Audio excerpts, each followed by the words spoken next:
Assalamualaikum warahmatullahi wabarakatuh. Bismillah, alhamdulillah, wa la hawla wa la quwata illa billah. Ashhadu an la ilaha illallah wahdahu la syarika lah. Wa ashhadu anna sayyidana wa nabiyyana Muhammadan abduhu wa rasuluhu alladzi la nabiyya ba'dah. Allahumma salli ala sayyidina Muhammad wa ala ali sayyidina Muhammad. Amma ba'du. Para teman-temanku sekalian, para saudara-saudariku sebangsa setanah air, para subscriber dan para netizen yang budiman, semoga kita selalu berada dalam keadaan sehat, jasmani dan rohani, dimudahkan segala urusan, dilancarkan rezeki kita, diberkahi hidup kita fid dini wad dunya wal akhirah. Amin Allahumma amin. Selamat datang di channel Gus Hasan Syarif Official dan terima kasih atas segala dukungan dan perhatiannya terhadap channel kami. Pada kesempatan kali ini kita akan membahas tentang bagaimana kita itu menyikapi perbedaan di antara para pemimpin-pemimpin kita. Dan siapa yang layak untuk kita pilih, kita nobatkan sebagai pemimpin, dan bagaimana kita itu menilai siapa yang akan kita jadikan pemimpin, dari sisi mana saja penilaian-penilaian yang harus kita lakukan. Maka yang pertama, saya akan membaca kitab Riyadhus Shalihin.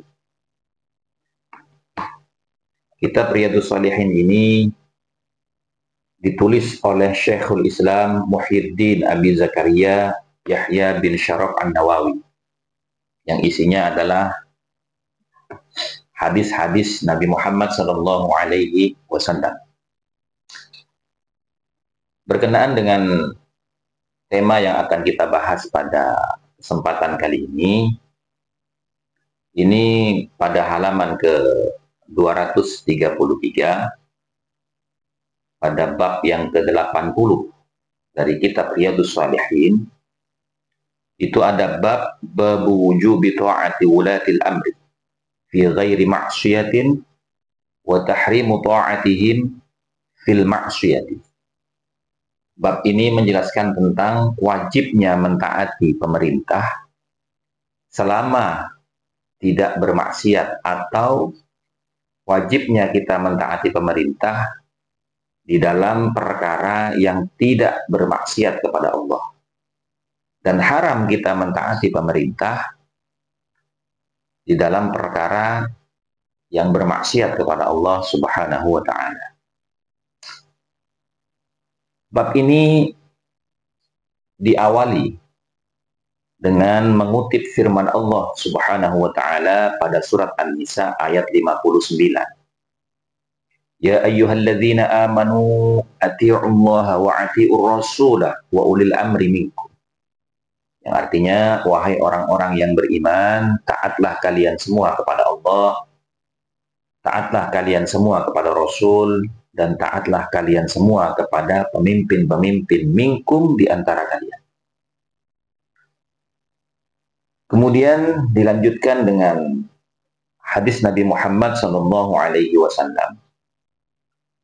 yang diriwayatkan dari Ibnu Umar radhiyallahu anhuma anin Nabi sallallahu alaihi wasallam qala: "Alal mar'il muslim as-sam'u wat ta'atu fi ma ahabba wa kariha illa ayyumara bi ma'siyatin fa in umara bi ma'siyatin fala sam'a wa la ta'ata." Bagi seorang muslim, bagi seorang yang beragama Islam, itu wajib as-sam'u wa ta'at, untuk mendengarkan dan mentaati himbauan pemerintah fi ma ahabba wa kariha, di dalam apapun ahabbah, yang disukai, wa karihah, dan yang tidak disukai. Illa ayyumara bi ma'siyatin, kecuali apabila orang Islam itu diperintah untuk bermaksiat, maka tidak boleh taat. Fa in umira bimaksiatin, lalu bagaimana apabila orang Islam itu diperintahkan untuk bermaksiat? Fala sam'a wala ta'at, maka tidak boleh kita mendengarkan dan mentaatinya. Muttafaqun alaih. Hadis ini derajatnya adalah muttafaq alaih. Artinya Imam Bukhari dan Imam Muslim dan juga imam-imam yang lain itu bersepakat dengan kesahihan hadis ini. Kemudian, apa kaitannya dengan memilih pemimpin dalam hal ini? Kita melihat pemimpin yang sekarang ini atau calon-calon pemimpin yang saat ini sedang melakukan kampanye. Kita lihat bagaimana cara kampanyenya. Apakah di dalamnya mengandung hal-hal yang tidak baik menurut agama? Apakah di dalamnya itu mengandung kejelekan-kejelekan seperti halnya menyerang lawannya, fisiknya? Karena sebenarnya di dalam pertarungan politik itu yang kita serang adalah pemikirannya, bukan fisiknya. Dan yang harus kita lihat adalah latar belakangnya, rekam jejaknya, dan siapa yang ada di samping kanan kiri depan belakangnya. Itu yang paling penting. Maka orang-orang yang selama ini menghina, mencaci maki, merendahkan, meremehkan, bahkan memberontak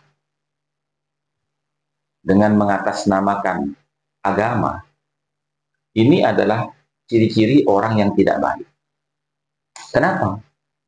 Karena Kanjeng Nabi Muhammad SAW bersabda, sibabul muslim fusuqun, mencaci maki sama muslim itu adalah perbuatan fasik, perbuatan sesat. Wa qitaluhu kufrun, dan memusuhi mereka, memerangi mereka, atau bahkan membunuh mereka, kufrun, itu adalah tindakan kekafiran. Artinya, selama orang itu secara zahir masih beragama Islam, melaksanakan ibadah sholat, maka tidak boleh kita caci maki. Lalu bagaimana kalau dia punya tindakan atau pemikiran yang bertentangan? Kita kritik perbuatannya, kita kritik pemikirannya. Tidak perlu kita caci maki fisiknya. Dan kita lihat rekam jejaknya. Apalagi akhir-akhir ini sering orang itu mengatasnamakan amar ma'ruf nahi munkar. Bahkan sampai mengutip hadis Nabi untuk dijadikan pembenaran terhadap sikap-sikapnya.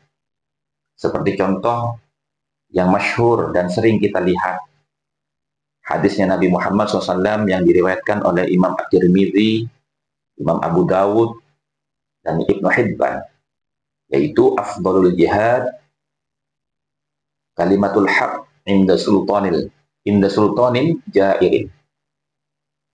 Sebaik-baik jihad, paling utama-utamanya jihad adalah menyampaikan kalimat yang hak inda sultanil jair, di sisi pemimpin yang zalim. Nah, ini perlu difahami teman-teman.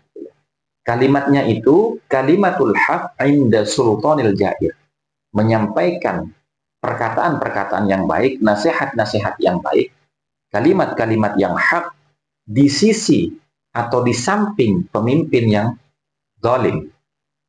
Tapi prakteknya, apakah mereka mendatangi pemimpin kita, kemudian duduk bersama mereka, berdiskusi tentang apa yang mereka inginkan, bagaimana cara mereka menyampaikan, tapi ternyata kan tidak. Mereka berteriak-teriak di jalan-jalan, di pasar-pasar, di masjid-masjid, di majelis-majelis, menjelek-jelekkan pemerintah dengan dalih afdalul jihad kalimatul haq inda sultanin jairin. Ini tidak tepat. Mungkin bagi sebagian masyarakat yang awam pada umumnya membenarkan hal ini.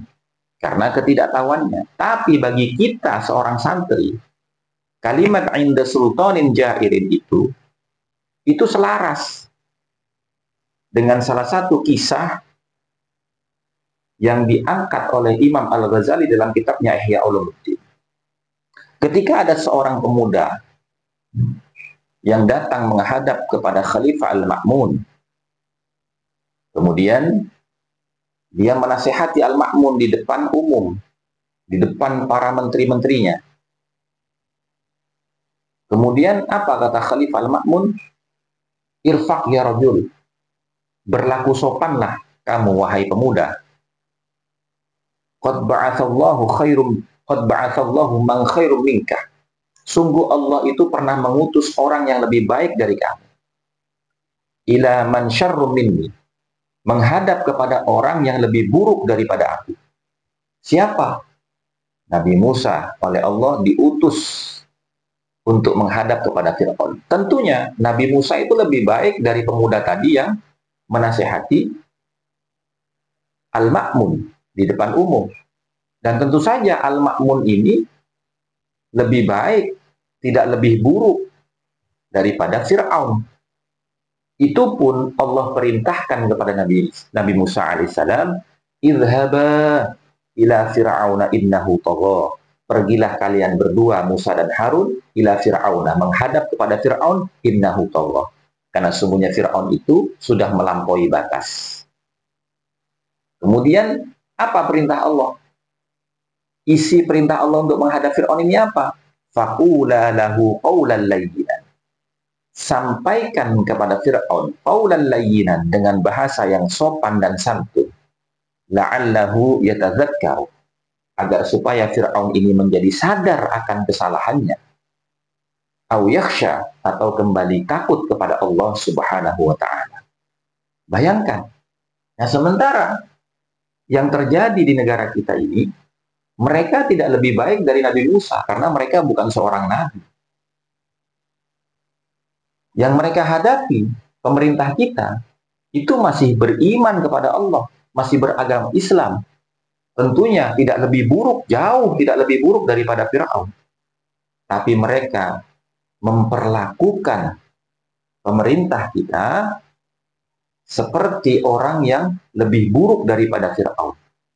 Kenapa saya katakan lebih buruk daripada Fir'aun? Karena Fir'aun yang sudah dianggap buruk sedemikian rupa, karena dia mengaku Tuhan dan memperbudak Bani Israel ratusan tahun, tetap Allah melarang Nabi Musa untuk bertindak arogan, untuk berlaku kasar kepada Fir'aun. Dengan firman-Nya, faqula lahu qawlan layyinan la'allahu yatadzakkaru aw yakhsha. Sampaikan dakwah ini, wahai Musa dan Harun, kepada Fir'aun dengan bahasa yang sopan dan santun, agar supaya dia menjadi sadar akan kesalahannya dan kembali takut kepada Allah Subhanahu wa ta'ala. Nah, ini yang perlu kita perhatikan. Maka sekarang kita perhatikan, ketika kita hendak memilih pemimpin, maka kita lihat rekam jejak dari calon-calon yang akan mencalonkan diri sebagai pemimpin kita. Kemudian setelah kita menilai masing-masing calon ini dari rekam jejaknya, kita telusuri, kita selidiki siapa yang ada di kanan kiri mereka, siapa yang ada di depan belakang mereka, siapa yang mendukung mereka. Karena ini pengaruhnya besar, teman-teman sekalian.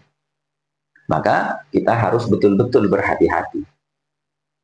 Nah, kembali kepada permasalahan yang terjadi di negeri kita selama ini. Selain mereka itu mengutip hadis Nabi tentang kalimatul haq inda sultanil jahil, mereka juga mengatasnamakan amar ma'ruf nahi mungkar. Bagaimana? Apakah dibenarkan amar ma'ruf nahi mungkarnya yang dipraktekkan dengan cara yang arogan? Maka di sini ada salah satu makalah dari Imam Sufyan Ats-Tsauri. Beliau berkata, la ya'muru bil ma'ruf wa yanha 'anil munkar illa man kana fihi thalathu khisalin.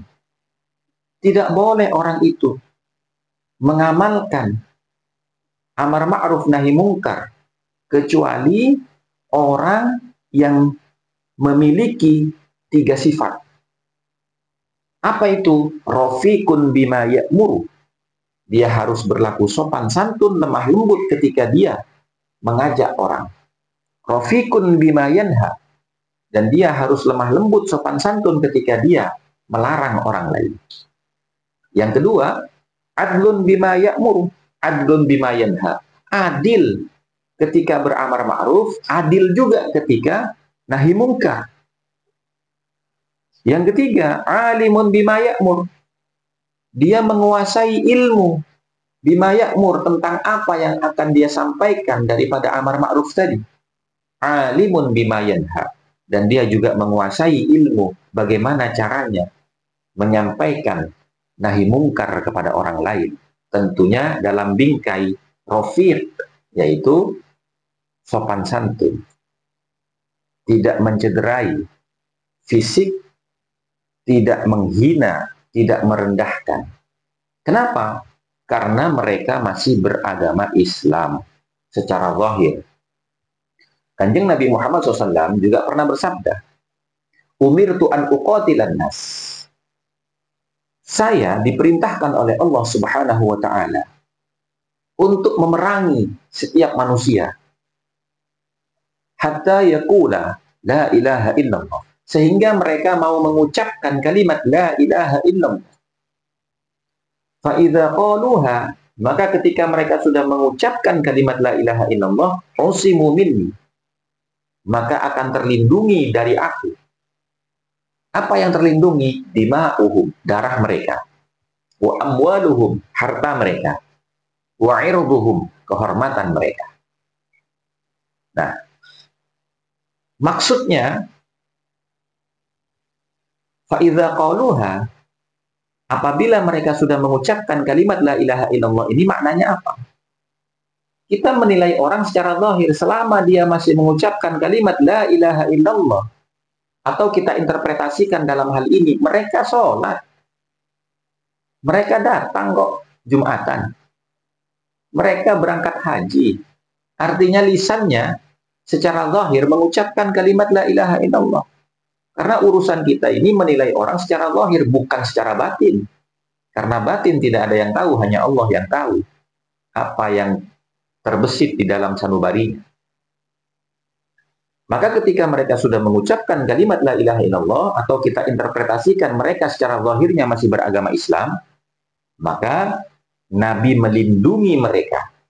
Ada di dalam jaminan keamanan Nabi Muhammad SAW. Apanya? Darahnya. Wa amwaluhum, hartanya. Wa irduhum, dan kehormatannya.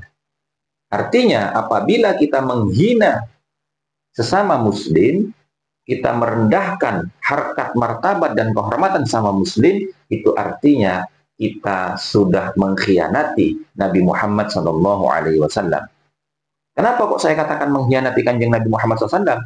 Karena kanjeng Nabi bersabda, fa'idha qaluha, ketika orang itu sudah mengucapkan kalimat la ilaha illallah, usimu minni, maka akan terlindungi olehku.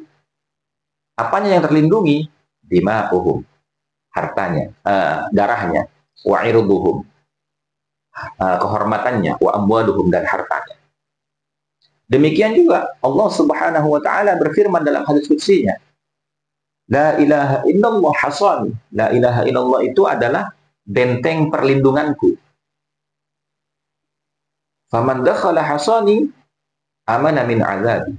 Barang siapa yang masuk ke dalam benteng perlindunganku, maka dia aman dari ancaman-ancaman azabku.